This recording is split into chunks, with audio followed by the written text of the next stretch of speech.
Essula ey'okusatu. Kubanga laba mu nnaku ezo ne mu biro ebyo, bwe ndikomyawo obusibe bwa Yuda ne Yerusaalemi, ndikuŋŋaanya amawanga gonna ne mbaserengesa mu kiwonvu kya Yekosafaati.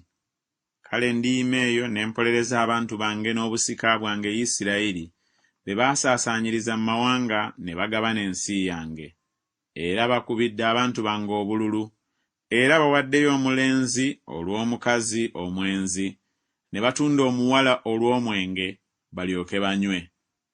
Weewaawo, nammwe nfaayo ki eri mmwe, mmwe Ttuulo ne Sidoni, n'enjuuyi zonna ez'Obufirisuuti? Mulinsasula, n'okusasula bwe muliba nga munsasudde, ndyanguya mangu, ndisambyako okuzza okusasula kwammwe ku mutwe gwammwe mmwe. Kubanga mututte effeeza yange ne zaabu yange, ne mutwala mu biggwa byammwe ebintu byange ebirungi ebisanyusa. Era abaana ba Yuda n'abaana ba Yerusaalemi mwabaguza abaana b'Abayonaani, mubajjulule okubatwala ewala n'ensalo yaabwe. Laba, ndibagolokosa mu kifo gye mwabatunda, era ndizza okusasula kwammwe ku mutwe gwammwe mmwe.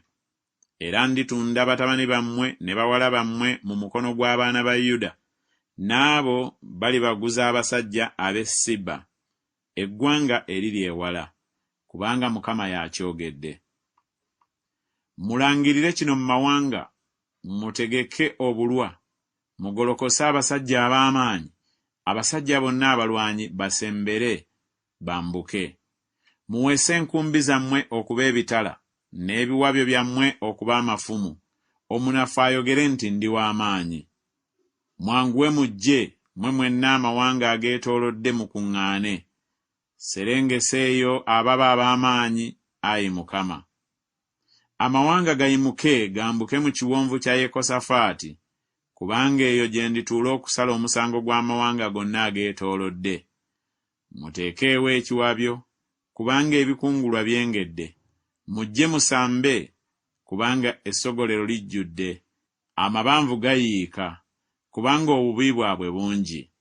Oluggube, oluggube, oluggube lw'abantu bali mu kiwonvu eky'okumaliririramu, kubanga olunaku lwa Mukama luli kumpi mu kiwonvu eky'okumaliririramu. Enjuba n'omwezi biriko ekizikiza, n'emmunyeenye zirekayo okwaka kwazo.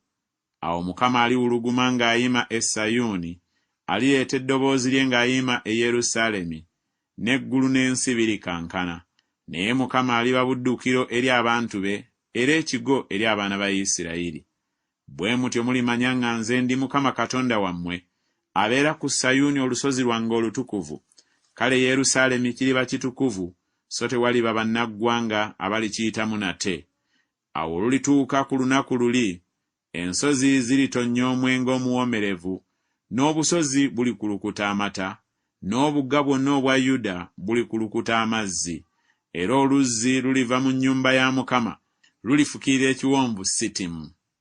Misiri eriba matongo, ne Edomu eriba ddungu eryalekebwawo, olw'ekyejo ekyajirirwa abaana ba Yuda, kubanga bayiye omusaayi ogutaliiko musango mu nsi yaabwe. Naye Yuda alibeerera ennaku zonna, ne Yerusaalemi okuva ku mirembe okutuuka ku mirembe gyonna. Era ndirongoosa omusaayi gwabwe gwe saalongoosa, kubanga Mukama abeera ku Sayuuni.